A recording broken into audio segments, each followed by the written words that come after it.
Hello प्यारे बच्चों, corona की इस वैश्विक महामारी के दौरान अपनी संस्था के द्वारा एक पर्सनल यूट्यूब चैनल चलाए गए हैं जिसमें आपकी पढ़ाई है उसमें किसी प्रकार का व्यवधान न आए। मैं रामनाथ दायल आपका इस सुमित शिक्षण संस्थान यूट्यूब चैनल में आपका हार्दिक स्वागत करता हूं और आपसे आशा करता हूं कि आप रोज़ाना 2 या 3 घंटे अगर पढ़ेंगे तो आपको निश्चित रूप से कुछ ना कुछ अवश्य याद होगा। लेकिन आज हम आपके लिए एक नया चैप्टर लेके आए हैं। अगर आप अच्छी तरीके से ध्यान लगा करके उसमें पढ़ोगे तो आपको निश्चित रूप से कुछ ना कुछ अवश्य याद होगा। अगर फिर भी आपको याद नहीं होता है तो आप हमसे बेझिझक होकर के कमेंट बॉक्स में लिख करके पूछ सकते हैं अपने प्रश्नों के उत्तर।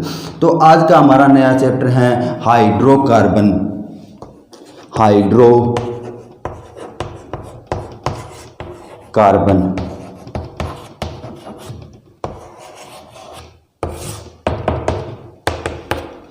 हाइड्रोकार्बन किसे कहते हैं? हमने आज से पहले तक पढ़ लिया था कि परमाणु किसे कहते हैं, अणु किसे कहते हैं, तत्व किसे कहते हैं, यौगिक किसे कहते हैं, मिश्रण किसे कहते हैं, ये सारी परिभाषाएं देख ली थी। लेकिन हाइड्रोकार्बन किसे कहते हैं, ये भी उन्हीं का एक रूप है। उनमें से अगर हम यौगिकों को लेते हैं तो इनकी परिभाषा के अंदर हम क्या लिखेंगे कि कार्बन और हाइड्रोजन, इनके अंदर 2 नाम आ रहे हैं। अपने हाइड्रोकार्बन के अंदर 2 नाम आ रहे हैं, एक तो हाइड्रोजन आ रहे हैं, एक तो हाइड्रोजन आ रहा है और दूसरा कार्बन आ रहा है। तो हम क्या लिखेंगे, कार्बन तथा हाइड्रोजन, कार्बन तथा हाइड्रोजन, कार्बन तथा हाइड्रोजन से मिलकर, कार्बन तथा हाइड्रोजन से मिलकर बने यौगिक, कार्बन तथा हाइड्रोजन से मिलकर बने यौगिक।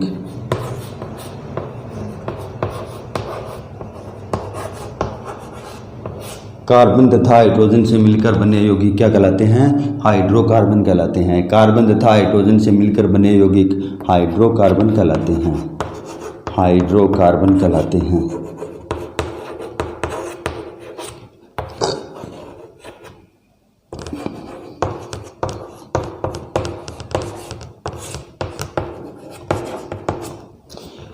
एक होता है कार्बन, एक होता है हाइड्रोजन। परमाणु के अंदर 1 नंबर पे अपना हाइड्रोजन आता है और 6 नंबर पे कार्बन आता है। हाइड्रोजन का प्रतीक H होता है, कार्बन का प्रतीक C होता है। तो उस H और C से मिलकर जितने भी यौगिक बनते हैं, H और C से मिलकर के जितने भी यौगिक बनते हैं वो सारे क्या कहलाते हैं? हाइड्रोकार्बन कहलाते हैं। मैंने आपको बताया कि H और C से मिलकर बने हुए जितने भी यौगिक हैं वो क्या कहलाते हैं? हाइड्रोकार्बन कहलाते हैं। अपन कुछ उदाहरण ले लेते हैं इनके कि H और C से मिलकर ऐसे कौन से यौगिक बनते हैं जिनको हमें हाइड्रोकार्बन कहते हैं। तो उदाहरण के तौर पे हम क्या लिखेंगे,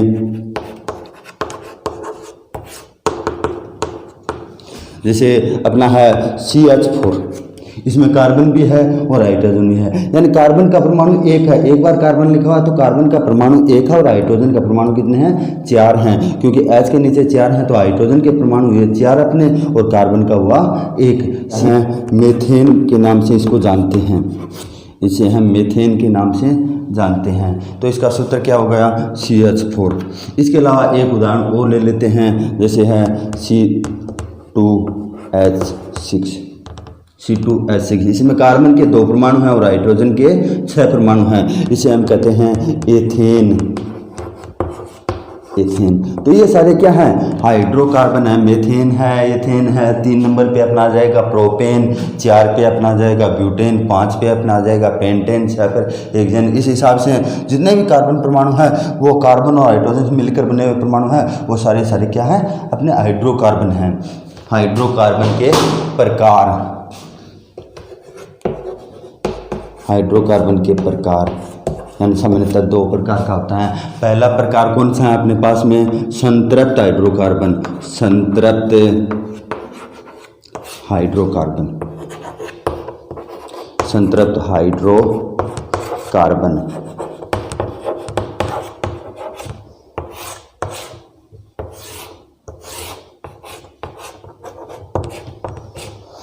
तो इसमें क्या लिखेंगे? ऐसा हाइड्रोकार्बन,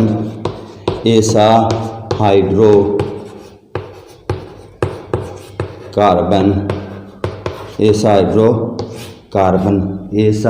हाइड्रोकार्बन जिसमें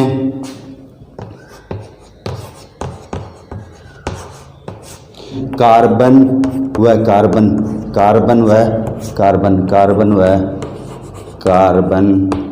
के बीच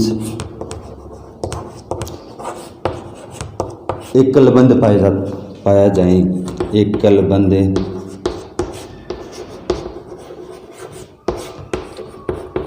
पाया जाए, संतृप्त हाइड्रोकार्बन कहलाता है।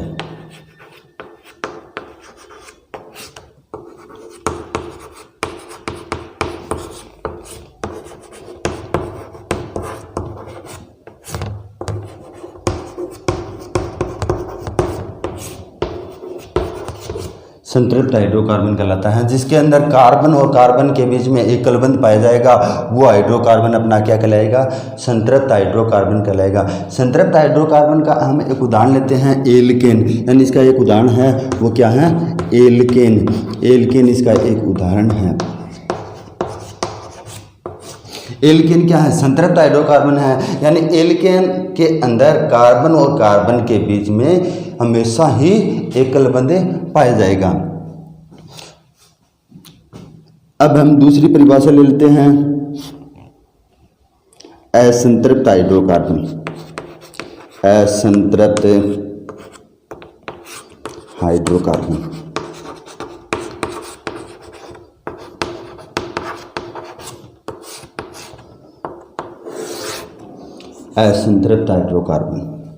असंतृप्त हाइड्रोकार्बन किसे कहते हैं? ऐसा हाइड्रोकार्बन जिसमें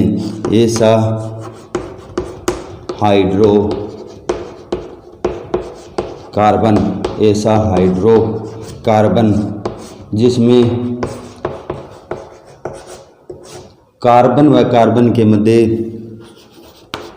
ऐसा हाइड्रोकार्बन जिसमें कार्बन व कार्बन के मध्य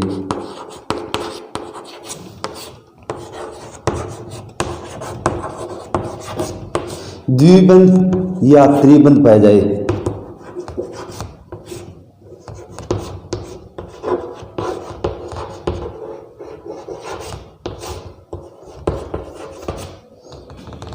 द्विबंध या त्रिबंध पाया जाए, असंतृप्त हाइड्रोकार्बन कहलाता है।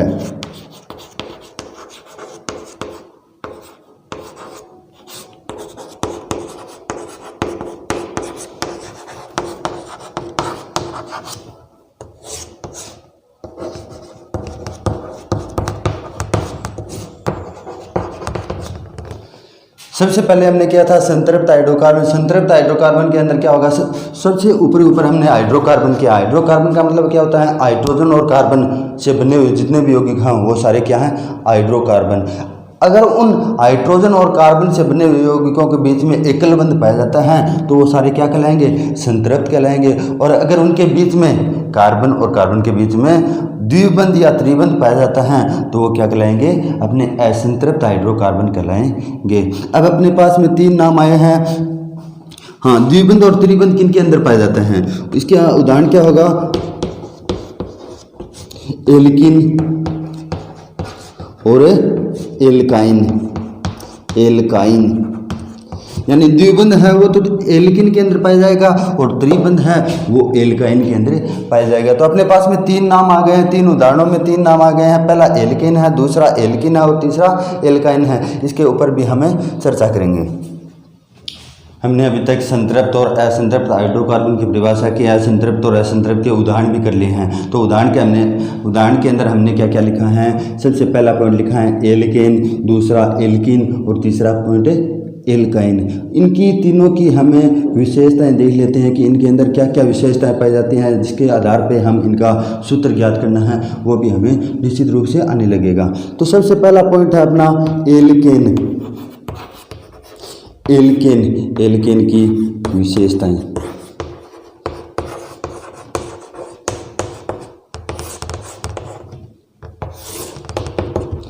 अगर आप साथ साथ में इनको अपनी नोटबुक में लिखते जाओगे और प्रतिदिन घंटे या 2 घंटे रिपीट करते रहोगे तो आपको निश्चित रूप से याद होगा। और हाइड्रोकार्बन होता है तो इसकी पहली विशेषता तो होगी एल्केन संतृप्त हाइड्रोकार्बन होता है।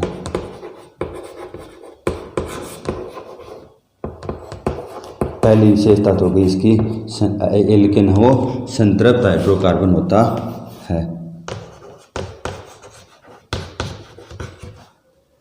अब एल्केन की दूसरी विशेषता, पहली विशेषता क्या है, एल्केन संतृप्त हाइड्रोकार्बन होता है। दूसरी विशेषता हम क्या करेंगे, उसी के अंदर हमने लिखा था कि एल्केन में यानी संतृप्त हाइड्रोकार्बनों के अंदर क्या पाया जाता है, एकल बंध पाया जाता है।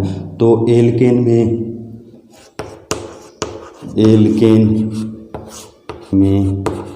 एकल बंध पाया जाता है। इसकी दूसरी विशेषता होगी एल्केन में एकल बंध पाया जाता है।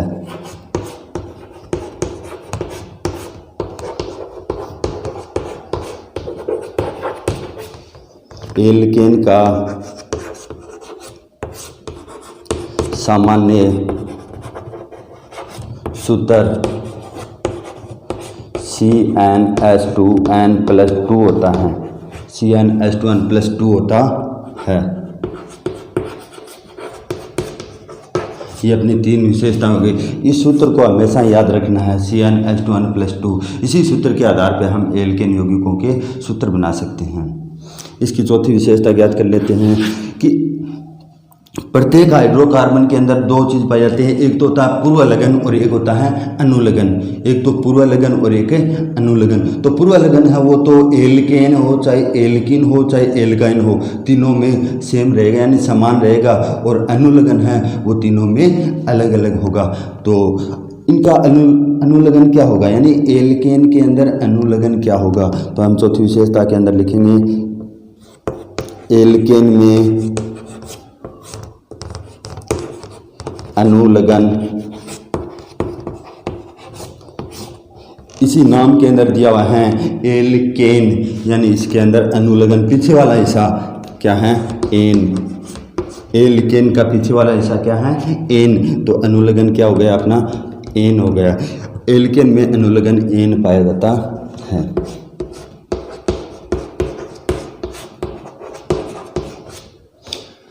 ये अपना हो गई एल्केन की 4 विशेषताएं। तो चारों विशेषताएं अपने को याद रखनी है। अब हम एल्केन के कुछ उदाहरण कर लेते हैं। सबसे पहला पॉइंट है, सबसे पहले हम लिख लेते हैं इनके पूर्व लगन।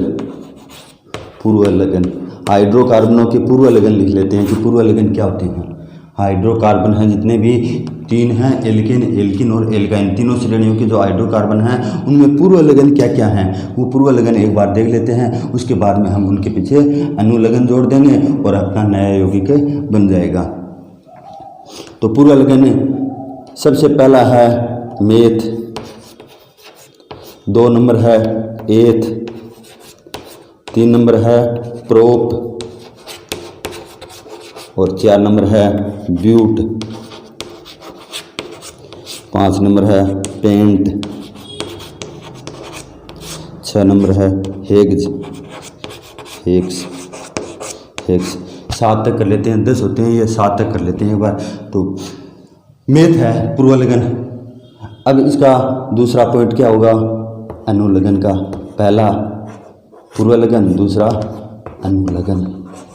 एल्केन श्रेणी है तो एल्केन श्रेणी के अंदर अपना क्या आएगा, एन आएगा, यानी सभी के अंदर हम क्या जोड़ देंगे, एन जोड़ देंगे। इन जो 6 लिखे हैं पूर्व लगन, इन 6 के अंदर एन जोड़ देंगे अपन, N plus N plus N plus N plus N. N जैसे ही हम सभी के अंदर जोड़ेंगे तो अपना एक नया यौगिक बन जाएगा। अलग अलग नए यौगिक बन जाएंगे, उनके नाम क्या है। मेथ के अंदर अगर एन जोड़ते हैं तो क्या हो गया अपना, मेथेन हो गया, मेथेन। एथ के अंदर अगर एन जोड़ेंगे तो अपना क्या हो जाएगा, एथेन हो जाएगा। प्रोप के अंदर एन जोड़ेंगे तो अपना क्या हो जाएगा, प्रोपेन हो जाएगा। और पेंट ब्यूट के अंदर एन जोड़ेंगे तो अपना क्या हो जाएगा, ब्यूटेन हो जाएगा, ब्यूटेन। पेंट के अंदर एन जोड़ते हैं तो अपना क्या हो जाएगा, पेंटेन हो जाएगा। और हेक्स के अंदर एन जोड़ते हैं तो अपना क्या हो जाएगा, हेक्सेन। ये अपने पास 6 नए यौगिकों के नाम आ गए, यानी पूर्वलग्न और अनुलग्न को हमने आपस में जोड़ा और नए नए यौगिकों के अपने नाम आ गए। अब हम क्या करेंगे, इन यौगिकों का एल्केन श्रेणी के हैं, ये एन जुड़ा हुआ है तो एल्केन श्रेणी के हैं, क्योंकि अनुलग्न ही हमें पहचान बता रहा है कि अनुलग्न एन लिखा हुआ है, इसलिए अनुलग्न एन किस में होता है, एल्केन में होता है। तो ये सारे यौगिक किसके हैं, एल्केन श्रेणी के हैं। इन एल्केन श्रेणी के यौगिकों के अपन अभी क्या कर लेते हैं, सूत्र ज्ञात कर लेते हैं कि इनके सूत्र किस हिसाब से अपने को याद करने आएंगे। तो सूत्र के अंदर सबसे पहला पॉइंट क्या था, एल्केन का CnH2n+2, CnH2n+2, ये सूत्र हमने लिख लिया। और इसी सूत्र के अंदर अगर कार्बन की संख्या 1 है तो 1 लिख देंगे, 2 है तो 2 लिख देंगे, और इसे हम यौगिक बनाएंगे नया। अब इसके अंदर अपना क्या आता है, C का C है, N की जगह हम लिखते हैं 1 लिखेंगे तो क्या आ जाएगा C1 और H2 इंटू 2 और n के बीच में कोई निशान नहीं है तो गुणा निशान है, और n की जगह वापस क्या लिखेंगे, 1 लिखेंगे और प्लस कितने करेंगे, 2 करेंगे। तो अपना क्या हो गया, C1H4, यानी इसको हम क्या लिख सकते हैं, CH4। तो CH4 अपना क्या हो गया, मीथेन हो गया, CH4। तो पहला एल्केन श्रेणी का यौगिक कौन सा है, मीथेन है। पहला एल्केन श्रेणी का यौगिक ये जो मीथेन है, ये मीथेन का हमने सूत्र ज्ञात कर लिया। मीथेन का सूत्र क्या था, CH4। उसी प्रकार से हम 6 तक आज सीख लेते हैं कि इन 6 के सूत्र क्या होंगे अपने। तो n बराबर यहाँ पे लिखेंगे 2, n बराबर तीसरे में लिखेंगे 3, तो यहाँ पे क्या आ गए, C3H2 × 3 + 2 बराबर C3H के कितने हो गए, 3 2 6 और 2 प्लस कर दो, कितने हो गए, 6 और 2 8, C3H8। C का 3H का 8 है, तो ये किसका है, एथेन का सूत्र है, C का 3H का 8। अब हम प्रोपेन का ज्ञात करते हैं, 2 लिखेंगे यहाँ पे, C2 और ये भी 2 लिखेंगे, तो 2 2 4 4 2 6, यानी C का 2 और H का 6। ये किसका सूत्र है, एथेन का सूत्र है अपना, क्योंकि यहाँ पे 3 लिख दिया था और क्रम नंबर कितना है, 2 है, तो यहाँ पे 2 ही लिखना अपने को। 3 नंबर तो प्रोपेन में आएगा। 3 नंबर अब लिखेंगे यहाँ पे, C का 3H का 2 × 3 + 2, तो बराबर कितने हो गए, C का 3H का 8। ये तो प्रोपेन का सूत्र है और ये किसका है, एथेन का है, और ये मीथेन का। तो ये मीथेन का, ये एथेन का और ये प्रोपेन का है। इसी प्रकार से हम ब्यूटेन का लिख लेते हैं। ब्यूटेन में n बराबर कितने लिखेंगे अपने, n बराबर लिखेंगे 4, तो C के हो गए 4, H के हो गए 2 × 4 + 2, तो बराबर C के 4 और H के 10, C4H10, यानी C4H10 किसका सूत्र है, ब्यूटेन का। उसी प्रकार से पेंटेन का बना लेंगे, तो C के 5 और H के 2 × 5 + 2 बराबर C का 5 और H का 12, 5 2 10 और 2 12। ये किसका सूत्र हो गया अपना, पेंटेन का सूत्र हो गया। इसके अलावा लास्ट में अपने पास में क्या है, हेक्सेन है। हेक्सेन के अंदर C का कितने लिखेंगे, 6 लिखेंगे, और H बराबर 2 × n की जगह 6 लिख दो, प्लस में 2 कर दो, तो बराबर कितने आ गए, C के 6 H के 6 2 12, 12 2 जोड़े 16। ये अपना है हेक्सेन का सूत्र। तो मैं उम्मीद करता हूं कि आपको अच्छी तरीके से, यानी इस सूत्र के आधार पे आपको निश्चित रूप से ये methane, ethane, propane, butane, pentane, hexane है, एल्केन श्रेणी वाले जितने भी यौगिक हैं, इनके सूत्र बनाने आपको शायद याद हो गए होंगे। अगर याद नहीं हुए हैं तो आप अपनी नोटबुक में अच्छी तरीके से इनको लिख लो, और उसके बाद में अगर याद करोगे घंटे भर तो आपको निश्चित रूप से ये याद होंगे। कल अपन इनके क्या करेंगे, संरचना सूत्र बनाएंगे। ये सारे क्या हैं, अणुसूत्र हैं। जैसे CH4 क्या है, अणुसूत्र है। अणुसूत्र किसका है, मीथेन का है। और C2H6 अणुसूत्र किसका है, ये है एथेन का अणुसूत्र है। तो ये सारे क्या हैं, अणुसूत्र हैं, अणुसूत्र। CH4 हैं, C2H6 हैं, C3H8 हैं। ये सारे क्या हैं? अणुसूत्र हैं अपने। कल हम बनाने सीखेंगे इनके संरचना सूत्र की। इन अणुसूत्रों से संरचना सूत्र हम किस प्रकार से बना सकते हैं। तो मैं उम्मीद करता हूँ कि आप हमेशा अपनी नोटबुक में लिखोगे तो आपको निश्चित रूप से कुछ ना कुछ अवश्य याद होगा। और आप ज़्यादा से ज़्यादा मात्रा में अपने दोस्तों को शेयर करना, ताकि वो भी मतलब इसका फ़ायदा है वो उठा सकें। इस वीडियो को लाइक करना और हो सके तो सब्सक्राइबर करना। धन्यवाद।